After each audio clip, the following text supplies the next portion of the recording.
Hello everyone. তো এখন বাজে সকাল 10:30 মতন। তো ব্রেকফাস্ট করে বেরিয়ে পড়লাম। আজকে আমার ভাইয়ের দরকারের জন্যই যাচ্ছি। কোথায় যাচ্ছি সেটা তো তোমাদের বলবই। তার আগে আকাশটা একবার দেখো, এত মেঘলা হয়ে রয়েছে না, আমার ভয় লাগছিল যে যেতে যেতেই না বৃষ্টি হয়ে যায়। সাথে অবশ্য রেনকোট ছিল তাও। তো আজকে যাচ্ছি ব্যাংকে। তো আমার ভাইয়ের দরকারি একটা অফিসিয়াল কাজে, অফিসিয়াল কাজ বলতে ওই ওর অ্যাকাউন্টের নম্বরটা একটু চেঞ্জের দরকার ছিল, মানে যে নম্বরটা ছিল সেটা একটু চেঞ্জ করবে, তো সেই জন্যই ব্যাংকে গেছিলাম। তো কাজ ফাজ হয়ে যখন বেরোলাম, বেরিয়ে দেখলাম বাইরে আবার ঝমঝম করে বৃষ্টি নেমেছে, যেটা আসার সময় আমি ভাবছিলাম সেটাই এখন হয়েছে। তো সেই জন্য আর কি নিচের কমপ্লেক্সটায় দাঁড়িয়ে রয়েছি। আর নিচের কমপ্লেক্সটা দেখো, সবাই এসে দাঁড়িয়ে রয়েছে যারা যারা রাস্তা থেকে ভিজতে ভিজতে এসছে, কারণ হট করে প্রচণ্ড জোরে বৃষ্টি নেমেছে।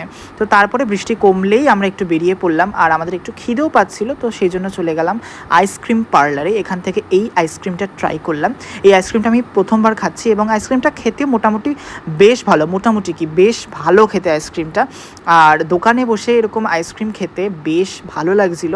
তো তারপরেও আমরা আইসক্রিম খেয়েই শুধু শান্ত হইনি, তারপরে আমরা নিয়েছিলাম আমুলের এই কুল কোকোটা। এটা ফার্স্ট টাইম দেখলাম, তাই জন্য অর্ডার দিলাম। এবং এটা খেতেও মোটামুটি ভালো, কিন্তু আমি এখানে বলছিলাম আমার ভাইকে যে এটা খেতে খুব একটাও খারাপ নয়, কিন্তু ওর এটা না খুব একটা ভালো লাগেনি, তো সেই জন্য ওকে আমি বলছিলাম। তো তারপরে খাওয়া দাওয়া কমপ্লিট করে আমরা চলে এলাম বাড়িতে।